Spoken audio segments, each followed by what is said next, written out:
I'm Steve Beckmen from Beckmen Vineyards in Los Olivos, California, and we are one of the first and few people to practice something called biodynamic agriculture in our vineyards.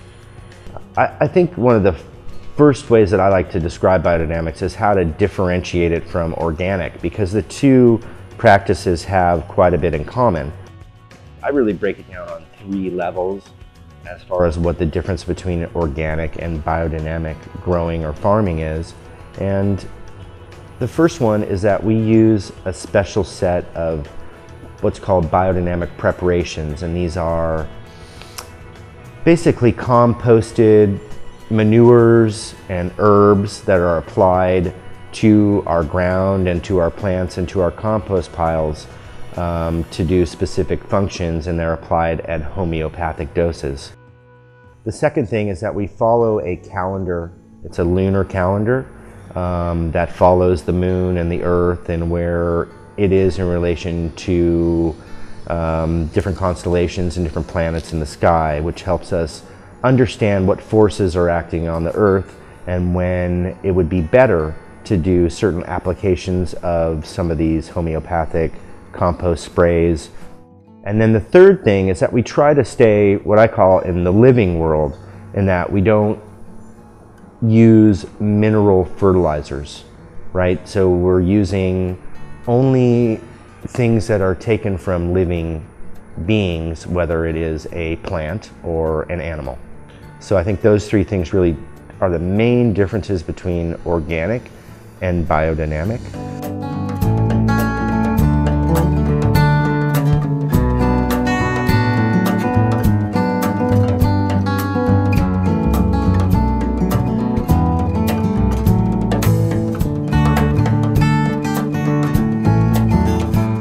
My name is Bob Lindquist. I'm the owner, founder, and winemaker for Qupé.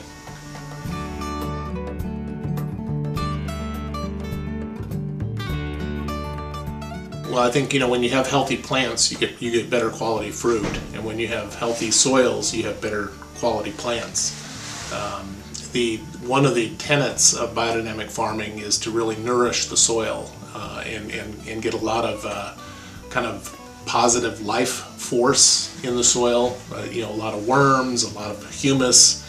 The soil just really smells good, and I think that's important. Well, when people come to our tasting room, what we want them to come away with is an understanding of our commitment to the quality of the grapes and the quality of the wine and the distinctiveness that our wines have.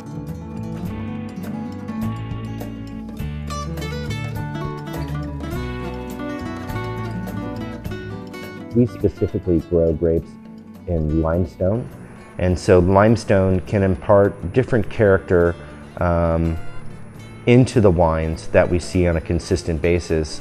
I think you can briefly just say it's kind of maybe our red wines have a minerality to them, but if you look and define maybe what that minerality is, I think it's expressed in and I don't know if this is off-putting to people, but it's expressed in kind of a salty way. These are ancient seabeds, and I think you get this kind of saline or salinity character to our wines, whether it's white or red or whatever variety it is when it's grown on that particular soil. And again, I think you can argue that biodynamics maybe puts your vineyards and your winemaking and wine growing in a position to perhaps better express that particular aspect.